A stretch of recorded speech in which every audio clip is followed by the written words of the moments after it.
नमस्कार, आपण पाहत आहात YBN न्यूज मराठी। तुमचा आवाज बनेल आता तुमची ताकद। बोला आदित्य बोला।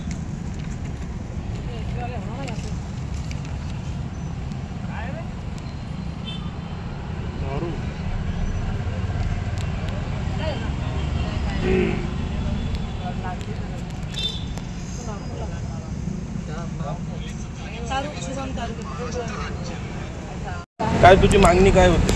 गट क्रमांक 41 पळसखेडा पाचलेगाव येथून अवैधरित्या मुरुम चोरी झाला।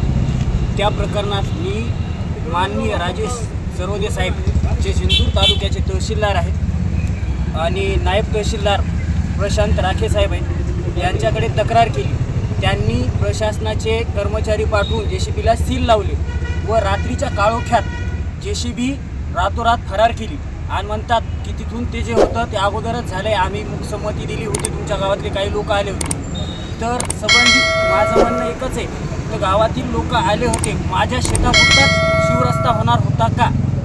दुसरी मागणी माझी, तो शिवरस्ता झाला तिथं खोलीकरणाची सीमा किती असते शिवरस्त्याची?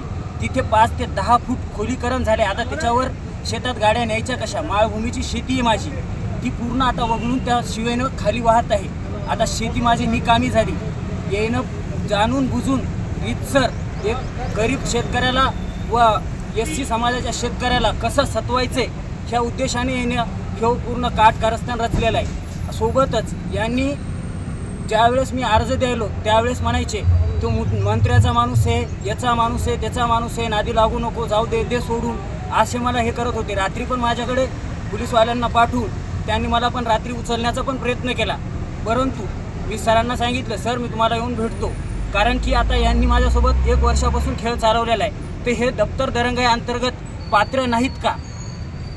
तू ह्या अगोदर तिथे संबंधित पोलीस स्टेशनला वगैरे तू अर्ज वगैरे काही केला होता का? मी वारंवार फेब्रुवारी महिन्यापासून 5 तारखेपासून फेब्रुवारीच्या आजपर्यंत प्रति आयुक्त साहेब, मंत्री साहेब यांच्यापर्यंत मी वारंवार अर्ज पोहोचवत आहे। पाठपुरावा केल्यानंतर तुम्हाला काय उत्तर मिळालं? मला एकही पत्र याच्याकडून भेटलं नाही।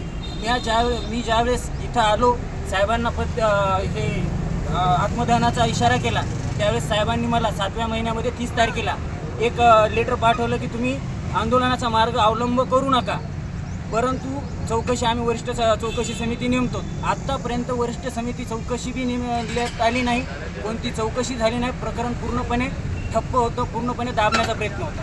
त्यामुळे आज मला शिवमार्ग अवलंबन करावं लागलं। एक मी सुशिक्षित मुलगा आहे, मी काय मला जाणीवपूर्वक यायचं कोणाला प्रशासनाला तकलीफ द्यायची म्हणून नाही आहे। आज पण पोलीस कर्मचाऱ्यांनी म्हणावं की यानं पत्रकार नात्याने आम्हाला येऊन त्रास दिला किंवा आमच्या मागे लागला, मी कधीही प्रशासनाच्या याच्यामध्ये राहतो, पण प्रशासन माझ्यासोबत अन्याय करायला तर मग माझ्यावर घरची पण जबाबदारी आहे, बाकीच्या पण जबाबदारी आहेत। मग ह्याच्यामधून कसं निघायचं? तर मग मी हे शेवटचा पर्याय निवडलेला आहे। म्हणजे शेवटचा पर्याय आत्मदहन करण्याचा शेवटचा पर्याय असा आहे? कारण की आता माझी शेती तर काही कामात राहिली नाही, माझं पूर्ण उपजीविका त्याच्यावर होती। एक तर पहिलीच कोरडवाहूची शेती, तिच्यात काय पिकते तुम्हाला पण माहिती आहे साहेब, तर तिच्यात काही पिकत नसल्यावर मग काय राहणार आहे आपल्याला? तुझं नाव? माझं नाव शुभम शर्माजी तारू। राहणार? मी राहणार अकोलीचा आहे, तालुका जिंतूर, जिल्हा परभणी। माझी शेती पळसखेडा पाचलेगाव येथे आहे।